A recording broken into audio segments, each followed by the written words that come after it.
All right. Hey, everybody. Welcome to the fourth in our series of tutorials on using R for generalized linear mixed models. So I hope you have kind of gotten the hang of it now. I'll kind of start to go a little bit faster through each one, just because I think you'll get the hang of it. And some of this is duplicated from lecture. So for example, this week we move from binomial regression or using the logistic model to count regression. And traditionally that's been performed using the Poisson distribution as the error distribution. But I'm going to show you some different options because that turns out that usually isn't a good fit. So remember that when we use the generalized linear mixed model, there's always this link function. And it was the logit function for logistic regression, the log odds of the event of interest. When we use counts as outcomes, our link function is just the regular natural logarithm, which has a little bit of an easier interpretation. The log of a count is a linear function of predictors. And again, since we're using log, we'll use the exponential function to undo that when we interpret our parameters, and I'll focus on that as much as possible. So the way that we do that interpretation is as before. If we stay just on the log scale, then we can interpret regression coefficients exactly the same as normal, which is an increase in x1, whatever that is, say it's age, will lead to a beta amount of increase in the log of the response. Whereas if we exponentiate, which is what we would do to recover, so the inverse function of a logarithm is the exponential function. So we exponentiate this whole thing. It's a multiplicative relationship, just like last time.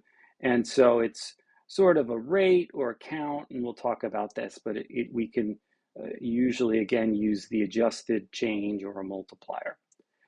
This week's example is going to come from the Public Health Management Corporation's data set.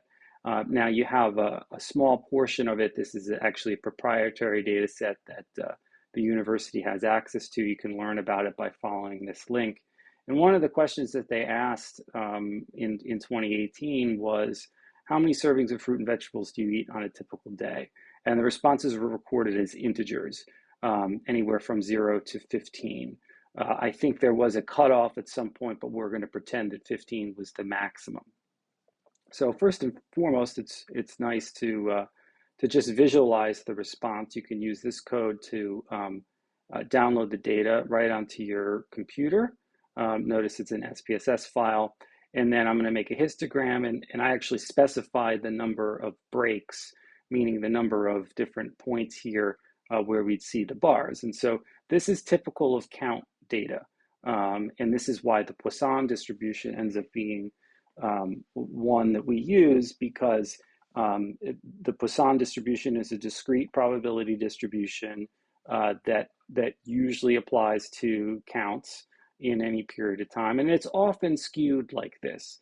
That is, if the mean number of counts, so in this case, just kind of eyeballing the graph, the mean number of fruits and vegetables eaten per day is between around 1 or 2, whereas we've got this kind of long-tailed distribution. And again, this is typical of count data, where the majority of people are going to be kind of clustered down in the lower end, and then we have a sort of a smaller proportion of people that are eating, in this case, a lot of fruits and vegetables. So, in normal lecture, you'll hear about there's many reasons why you can certainly fit an ordinary linear regression to these data.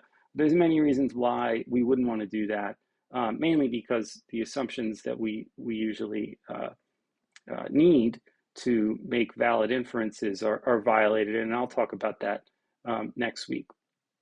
So just to demonstrate, here I'm fitting a linear model ordinary linear model with the fruits question as the outcome, and a couple of predictors.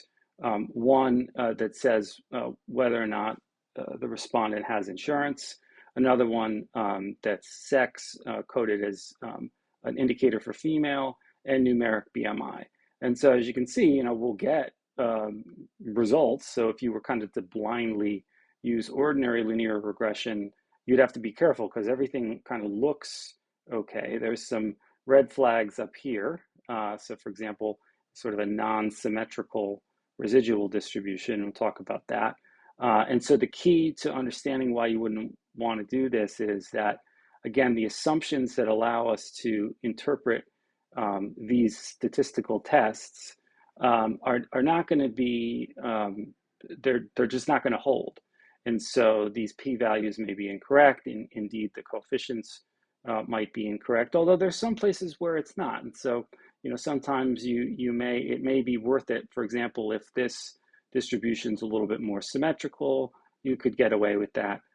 But it's easy enough to use a special procedure just for count data. So here's, an example of one of the things that is screwed up. So again, the normality of residuals isn't totally necessary, but it really makes inference a lot stronger, and we can see a real departure from normality in the QQ plot here, and I'll explain that more next week. You'll have heard about that a little bit. So if the residuals from a model are indeed normally distributed with a zero mean, then we would have a nice straight 45-degree line here, and we don't have that. So that's telling us that the residual distribution, there's maybe something wrong with it. And indeed, if we look at it here, this banding that you see is very, very common anytime you have an outcome that's discrete, right? You're going to have to see these bands. And so that's not the real problem here. Two problems we see in this residual plot. One are the fact that it is slightly tilted. So one might assume that there is sort of a linear trend in this plot. Remember, when we plot the predicted values on the residuals, we would like to see if there's any trend, it's just a horizontal line. More importantly, we don't want to see these kind of bumps. What we don't want to see, and what we're seeing now, is a violation of the homoscedasticity, or the constant variance assumption. So clearly the variance in the residuals varies as a function of the predictor, and we don't want that to be the case. That's a violation. We also see that it's asymmetrical, right? So much more likely to have large positive residuals than negative residuals at any point in the model. And so that's signaling us that something's wrong with the fit, or that we need to choose something else, right? So the easiest thing to do is, we learned about the GLM function last time, right? So this part works just like the ordinary linear model. Indeed, you could copy and paste this formula interface right down here, and it's the same one. So we're fitting the same structural regression model, but we're doing it in a different way. We're using the generalized linear model, and our error distribution is a Poisson family. So again, the Poisson distribution, you can find out lots about that in the book, and Wikipedia has a nice, fun-looking formula, so on and so forth. And so again, the key is that with count data, we would not expect normality of residuals, and so nor would we expect a nice flat plot here. And so that's why the linear model is inappropriate when you have discrete count data like this. So I think you can see here it's pretty much straightforward, so I won't go ahead and copy and paste this into R. This works exactly the same as last week. The only thing is just changing family from binomial to Poisson. So let's kind of step through this and see what we've got. Just like with logistic regression, the results that you get are not transformed. So these are now coefficients that relate the predictors to the logarithm of the count of fruits and vegetables eaten per day. So for example, let's take this one, the effect holding insurance and BMI constant. We can see that there is a difference in log counts between females and males. So remember, the group that we see listed out, this is the indicator group. So we always interpret this as sex goes from the 0 group, which is the group not listed here, so males. As we go from males to females, right, our log count estimate changes by this amount, and in this case it goes up by 0.184 log fruits, which of course doesn't, it's not really that interpretable, but we can at least kind of interpret it as an increase. So mainly that females, on average, controlling for the other variables, eat more fruits per day than males, but we can't say, exactly how many. We can only say on the log scale. Some other things about Poisson models is we are able to do a little bit more with goodness of fit. So you won't see a deviance test here, but we could use that, so we can evaluate the fit of a model a little bit more straightforwardly than we can with logistic regression. There's also a function in the faraway package that computes what are so-called half-normal residuals, and the details of that aren't super important, but they are applicable in this case. And we do, so this looks a little bit better than the regular QQ plot. Still a little bit funky, but we've definitely improved most likely our inference. And for large data sets, if you compare between these results and the ones up here, largely they're similar in terms of the inference. Notice that the estimates are different because this is on the actual scale of fruits. But standard errors and t's are different, but you see that at least our overall judgments that we would make aren't that different, right? In both models, we have a very small p-value for sex. We have sort of a marginal one for BMI. Okay, so let's turn to the interpretation of coefficients that are often reported.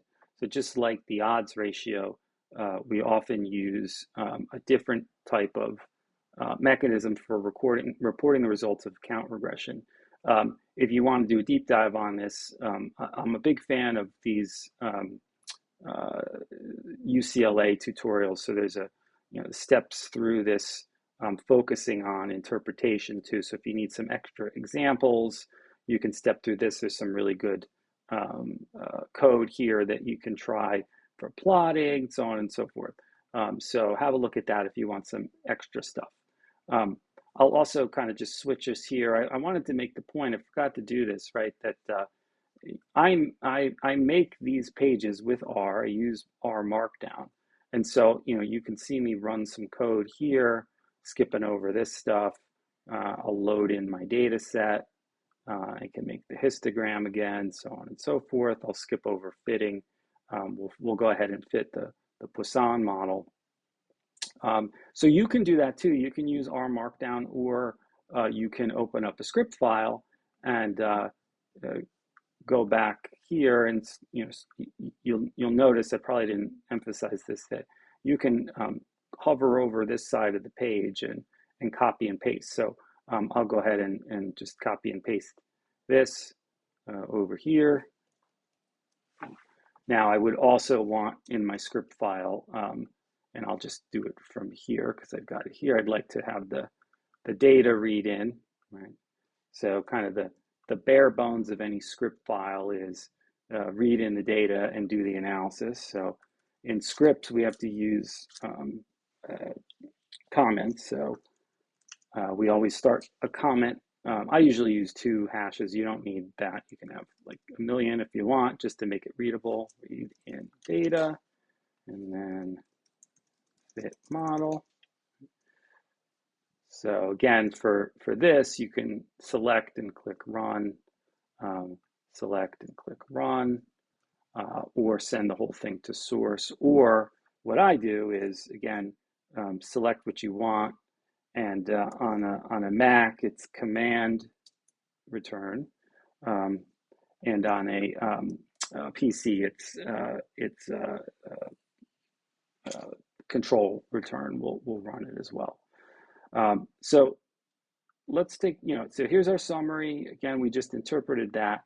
The next step is, if we want to use that same sort of percent change, which some people can kind of understand a little bit better than thinking in terms of log of a count. So as before, we can exponentiate using exp in R. And what I'm going to do is I'm going to exponentiate just the coefficients from this model. So this is just the equivalent of taking each number.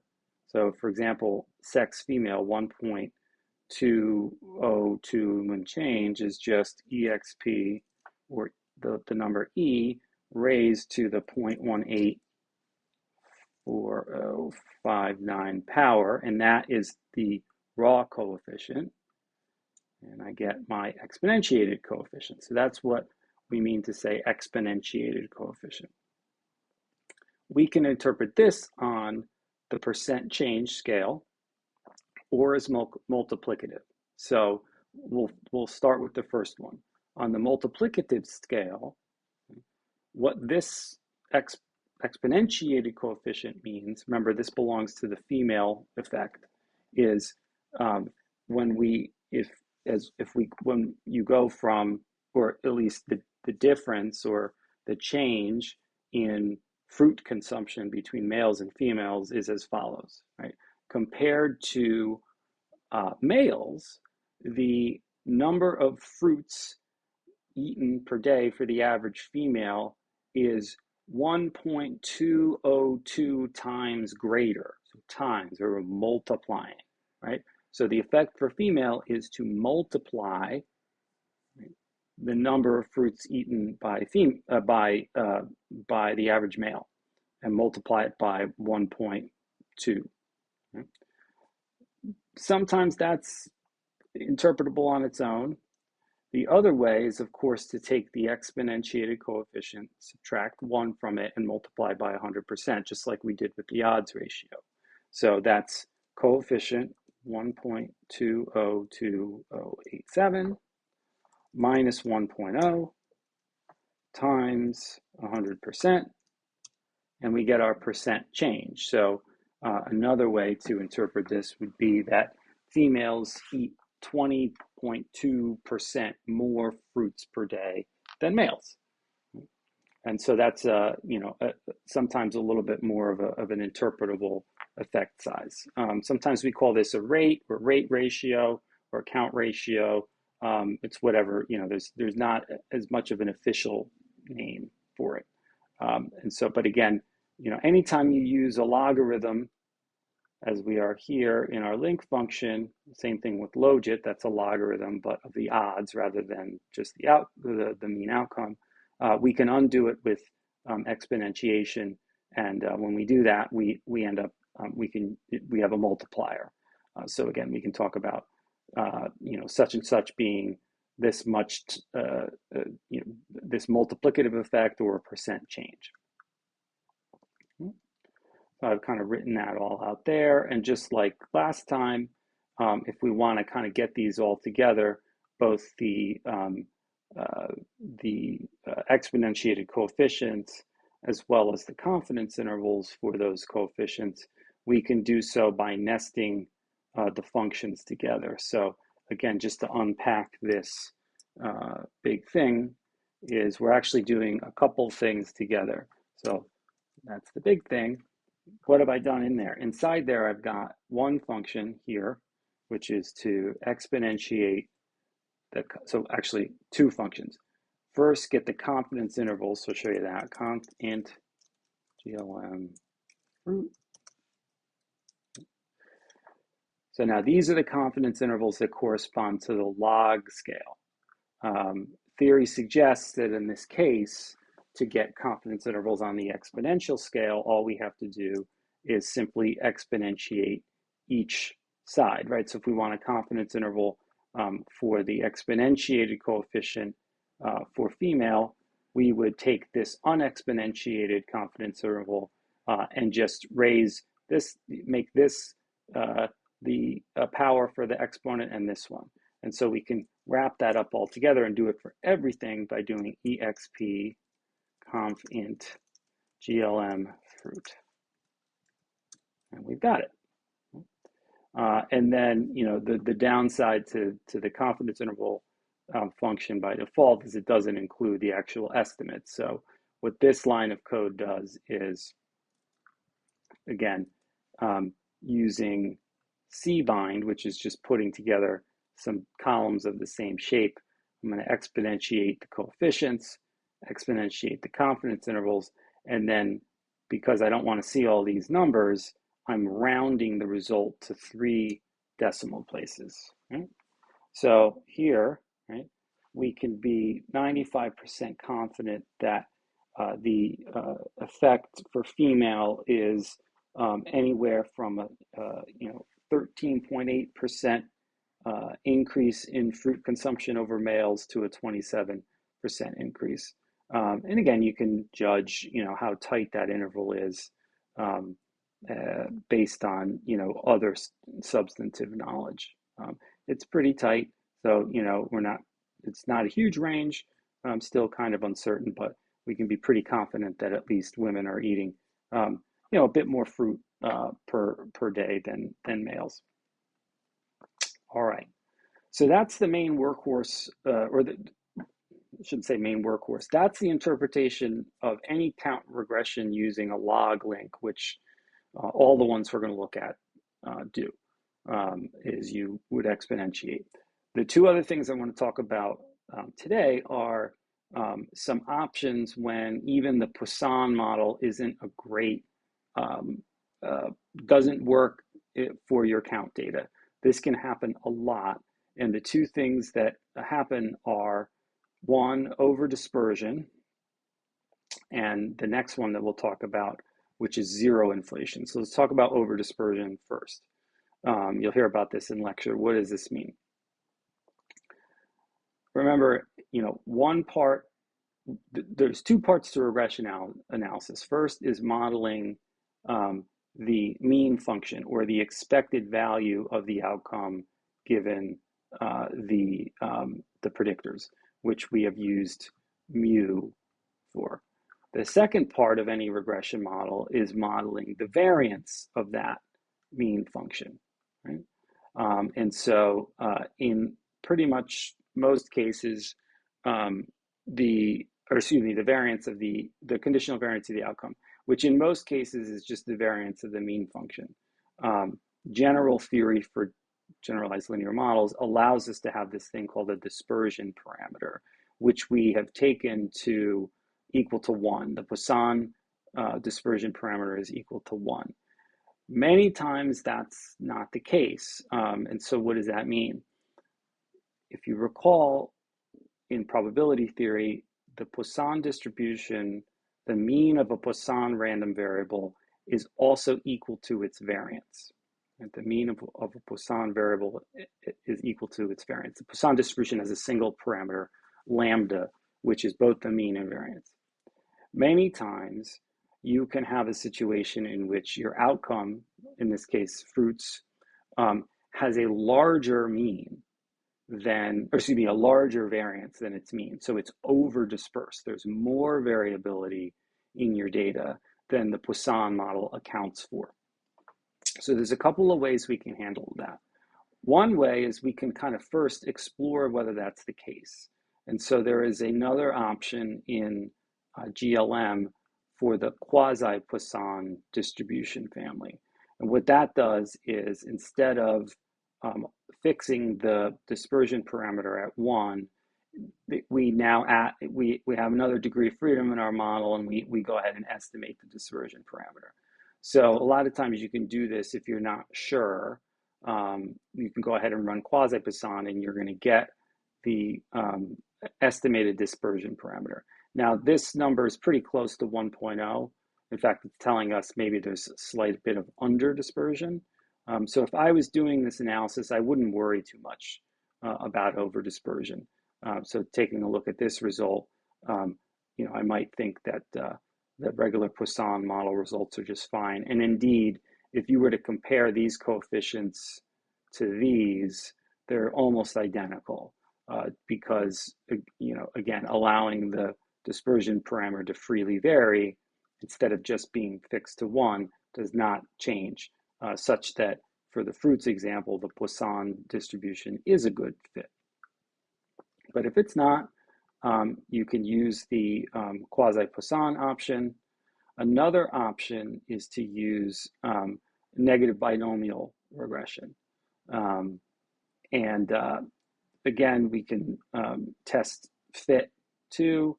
I'll kind of leave this for the textbook. So you can't do this with most logistic regression, but you can do it with Poisson regression. You can actually use a chi-square test to test the fit of the model. The result we want here for model fit is a high p-value, which we get. So this test actually tells us that the original Poisson model actually fits quite well. So we have good model fit for this additional one. So we could go ahead and interpret these coefficients and call it a day. Another thing that can happen is so-called zero inflation. So what does that mean?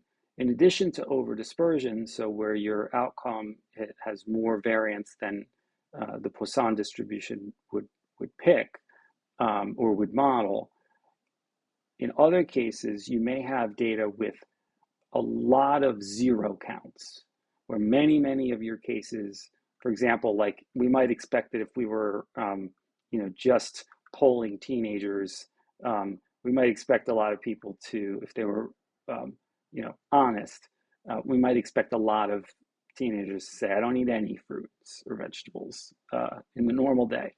And so that's a zero count.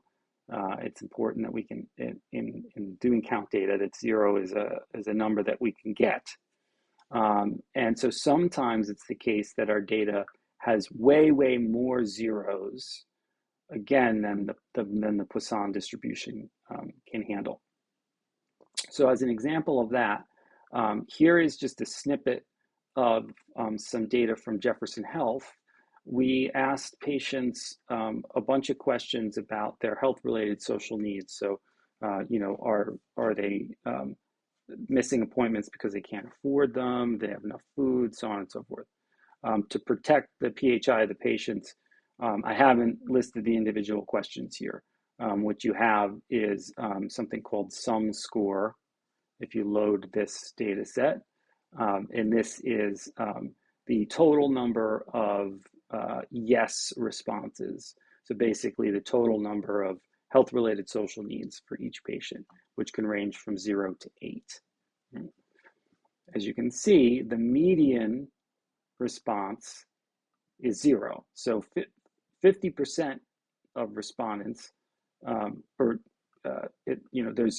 50% of the respondents reported 0 or fewer, which is the lowest you can have. The mean is under 1, and in fact, even 75% of respondents really didn't have anything wrong. So it's a small majority of patients that have one or more of these social needs. So this data set is what we would call zero inflated. Lots more 0 counts than we would think we might have. So you can see this is just a small sample from a bigger data set. We can see that almost all of the 10,000 cases had 0 health-related social needs. So it's a heavily skewed data set. The Poisson distribution doesn't really fit here. The Poisson distribution doesn't start at 0 and come down. It usually has a hump. It's also an overdispersed distribution. So the mean here is under 1, and the variance is almost twice that. So we have overdispersion and we have zero inflation. And again, just so you can see, right, this is your classic zero inflated distribution, huge number of zero counts and then these little blips there. So what can we do in this situation? The first thing we can do, if we're just worried about zero inflation and it's relatively mild, we can use another error distribution, the negative binomial distribution, which is also used for some types of count data and also has the dispersion parameter to be freely estimated. So if overdispersion is the truth, meaning that this is truly a variable that would have a lot of zeros, then this approach will be less biased than using just the regular Poisson. To use the function that we need, it's in the mass package. And so usually mass is packaged with R, so you shouldn't have to install this package. But if you do get an error there, you might have to go ahead and install it, then attach it. The syntax is glm.nb, same formula interface, and then your data. So now what we're going to do is we're going to model the total number or the count of health-related social needs per patient as a function of the patient's biological sex, their age, level of social vulnerability, and a 3-category race. And so we see the results here. This is also using maximum likelihood estimation. So we have z-values and p-values with no degrees of freedom. The coefficients are interpreted the same way. So these are on a log scale. So for example, if we were interested in the gender effect, this is saying as you go from female to male, the count or the number of log social needs, log of the social need count, would go down by 0.18. And if we wanted to, we could exponentiate that. We see a dispersion parameter which is not 1. So we are gaining some improving over a regular Poisson model as well there. It also gives us an estimate and a log likelihood. And so again, we could go through and exponentiate these coefficients. I'll go ahead and do that in R. Copy that. And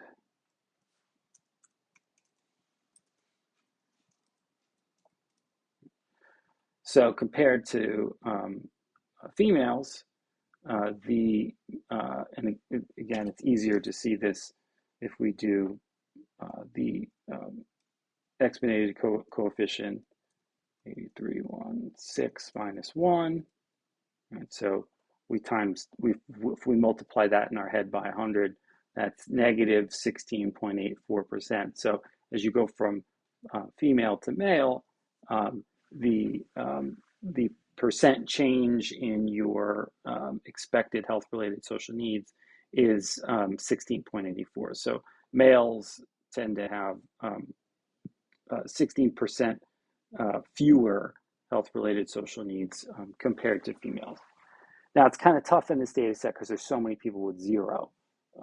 So that, we're kind of getting around it. We're not really, explaining it. And so, but if you're just interested in kind of modeling effects and testing hypotheses, this might be just a simple way to do it using the negative binomial. There's one other option, and this is an option I actually used in a paper with this data, which is to use what's called a mixture model. And so one mixture model that's popular is the zero inflated negative binomial. What makes it a mixture model? A mixture model in statistics or probability is a probability model with two components. And so in this case, zero inflated regression that isn't just the straight up negative binomial, so it's a modified procedure, now has two components.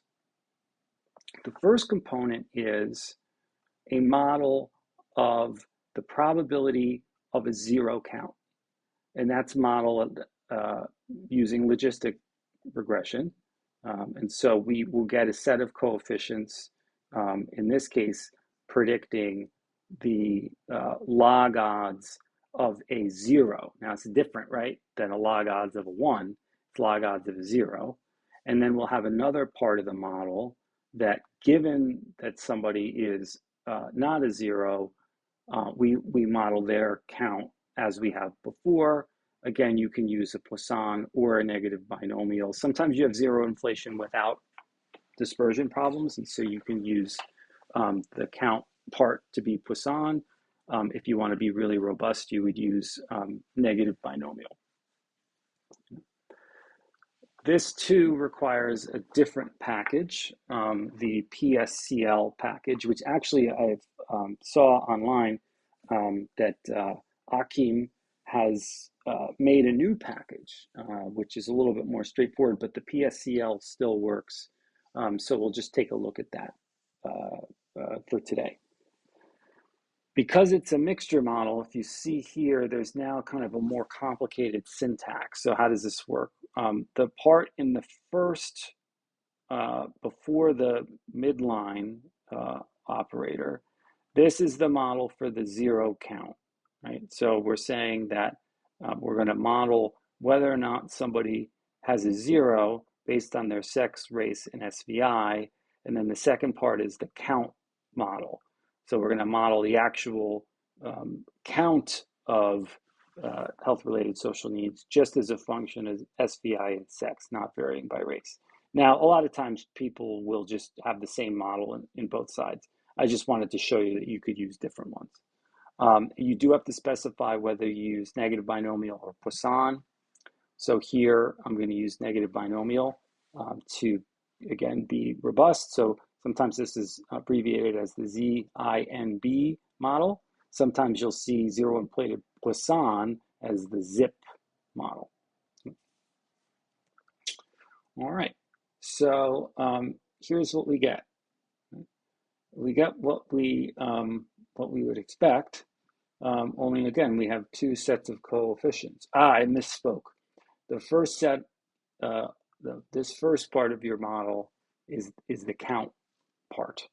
The second part is the zero part. So I mixed that up, and you can be sure because it goes in order. So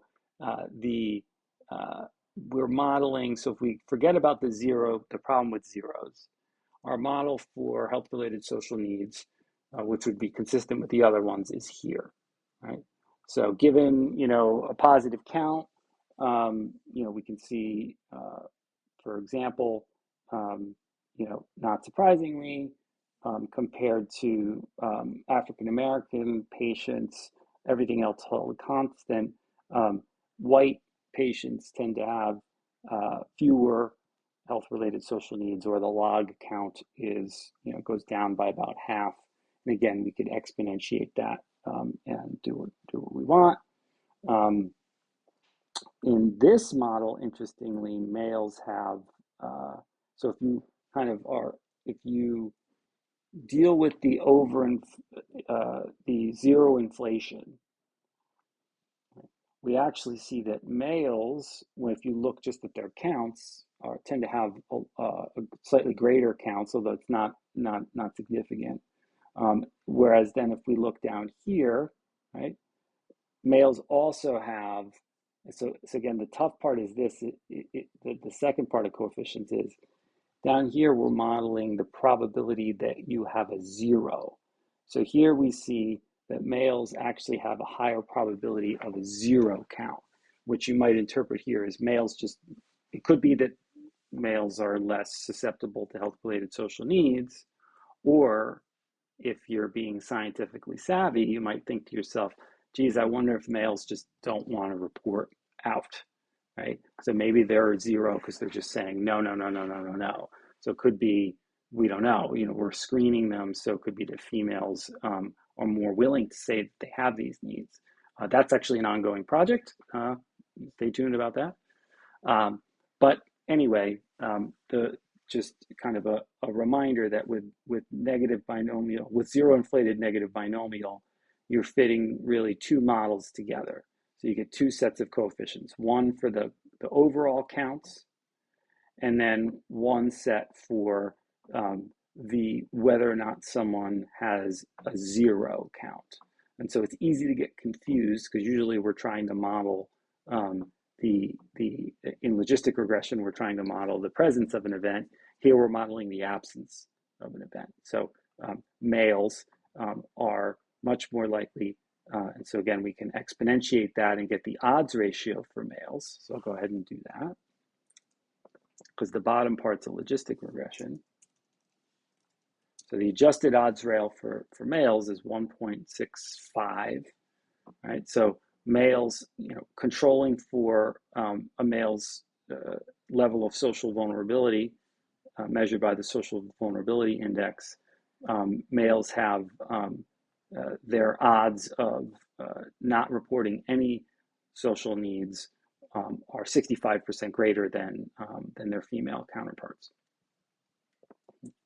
So we can exponentiate everything here. And you kind of have to, so you'll see it splits it out. This is the count model. So coefficients here. So we'll pick one out that was significant, the white, the coefficient for the contrast between black and white. Interesting, it's almost the same there. So we see that when you compare between